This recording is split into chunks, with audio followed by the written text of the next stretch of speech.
Salut la compagnie, c'est Jules Melon et aujourd'hui dans un Ciné Critique, alors que l'automne s'installe tout doucement en France, je suis allé au cinéma en cette fin de semaine pour aller voir un drame américain, Blackbird, réalisé par Roger Mitchell, qui avait fait une coup de foudre à Notting Hill il y a quelques années, et avec un casting royal, puisqu'on y retrouve Susan Sarandon, Sam Neill, le professeur Grant dans Jurassic Park, Kate Winslet, Rose dans Titanic entre autres, Mia Wasikowska, Rainn Wilson, Bex Taylor Klaus, Lindsay Duncan ou encore Anson Boone. Et oui, je les ai tous cités parce qu'on ne voit que ces acteurs-là, pas beaucoup de personnages pour une sorte de huis clos dans une maison à la campagne. Et il faut savoir que c'est un remake d'un drame danois sorti en 2014, Stillhjert.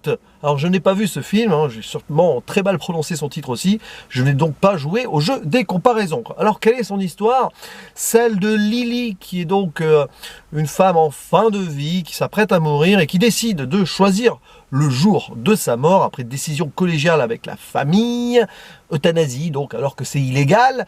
Et la veille donc de cet acte, elle réunit donc son mari qui vit avec elle, sa meilleure amie, ses deux filles qui s'entendent pas forcément super bien, le mari, le fils de l'une d'entre elles et la petite amie de l'autre. Voilà. Et ce beau monde va donc accompagner Lily jusqu'à la fin, mais forcément, qui dit réunion de famille et la fin qui approche, et bien voilà, les langues se délient, il va y avoir quelques petits drames, quelques petites tensions, réconciliation, acceptation, découverte de chaque membre de cette petite famille. Et voilà, ça fonctionne un petit peu de façon théâtrale, hein, on reste plus ou moins dans la maison, à un moment il se balade sur la plage. Et alors... je suis faible sur ce genre de film, je l'avoue. Surtout quand ça parle de personnes âgées en fin de vie, moi ça me touche beaucoup. J'ai récemment, par exemple, beaucoup aimé Amour de Haneke, que j'ai rattrapé il y a quelques mois. Bon là, c'est pas tout à fait pareil, mais ça y ressemble un peu, quand même, voilà. Et j'ai beaucoup aimé, je vois les clichés, je vois les stéréotypes, je vois ce qu'on pourrait reprocher à ce film. Mais j'ai été cueilli, d'autant plus que la progression de celui-ci se fait naturellement. Il y a des moments peut-être où on décroche vite fait, mais vu comment certaines choses se résolvent ou pas, justement, eh bien, on arrive à une certaine finalité qui a réussi à me faire pleurer. Et des films qui m'ont fait pleurer cette année, il ne doit pas y en avoir plus de 4 ou 5. J'ai été saisi, beaucoup d'émotions. Et ce qui est fort quand même, on a beau dire, hein, stéréotype, cliché peut-être, c'est que c'est pas un film tire-larme. Alors oui, la scène finale en soi peut-être, mais le build-up, etc., il y a des moments de tension où on souffre pour les personnages, où on comprend pas certains d'entre eux d'ailleurs, bon, leur traumatisme et tout, un petit peu, hein. Mais c'est terrible. C'est un film terrible qui te fait réfléchir sur les relations que tu peux avoir avec les tiens, les proches que tu peux avoir, et aussi le destin d'une mère, là, parce que c'est ça ce film, hein. Lily, qui est devenue grand-mère entre-temps, mais qui est une mère et avec ses deux filles qui s'entendent pas très bien, et on voit, elle les a élevées pour qu'elles soient des femmes fortes, etc. Mais en fait, elles ont eu du mal à se trouver une place dans la société.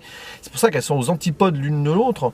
Par exemple, le personnage de Kate Winslet est quelqu'un de très carré, avec un mari un petit peu tristoun, hein, vie toute faite avec leur enfant, ils savent même pas ce qu'il veut faire plus tard, etc. D'ailleurs, il se révèle dans le film, lui aussi, en mode ado, je m'ouvre, etc., grâce à la grand-mère qui va mourir.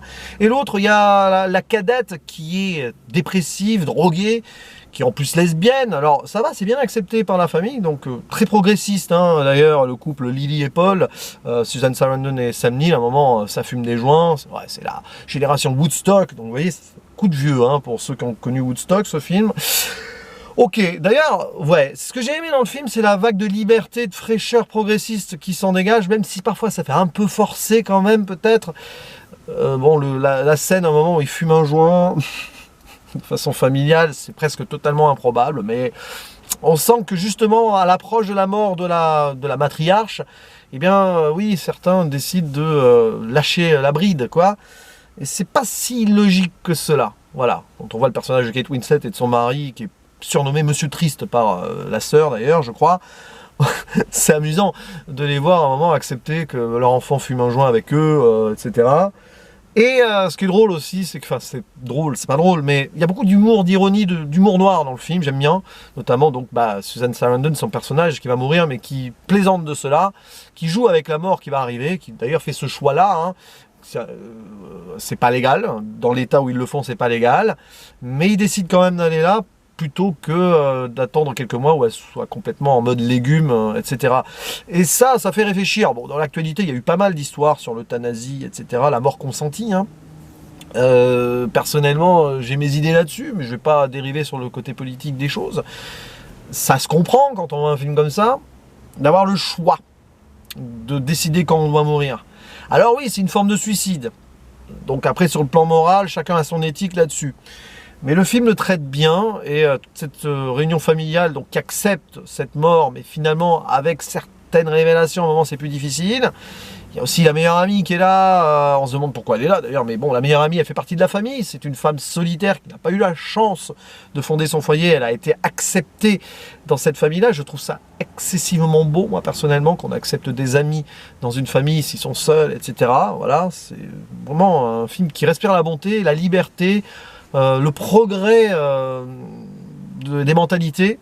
Rien que pour ça, je trouve ça beau. Alors oui, bien sûr, ce film avance avec des trucs très prévisibles. Il y a des moments un petit peu incongrus quand même, des changements de perception de situation, des acceptations qui sont un petit peu rapides, accélérées.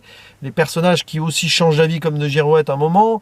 Mais ça fait partie c'est partie du traumatisme global, déjà de voir la grand-mère ou la mère partir. Mais en plus, se rendre compte, à travers certaines discussions, que leur vie n'est pas forcément celle qu'ils auraient aimé vivre. Et moi, je trouve ça très intéressant comme film. Oui, c'est intéressant, parce que ça te fait réfléchir, toi, personnellement, le spectateur, sur ta propre vie, quelle qu'elle soit. Tu as des gens autour de toi, tu as fait des choix, et tu auras des choix à faire encore. Qui te dit que plus tard, dans quelques années, tu ne seras pas confronté à ce genre de situation, que ce soit avec un de tes proches ou toi-même, en fin de vie. Et bien, ce film me fait réfléchir là-dessus, et je trouve que ça fait mouche. Sans forcément trop tirer sur l'émotion à la fin, bah, ça m'a fait pleurer. Pourtant, je m'étais dit à un moment, bon, finalement, c'est pas si triste et tout. Le film te prépare, sans te préparer à ce qui va se passer quand ça arrive, bah, ouais, c'est beau. C'est beau.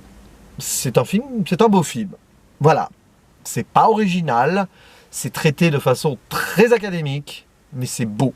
Et ça a marché sur moi, et je vous conseille donc d'aller voir ce Blackbird.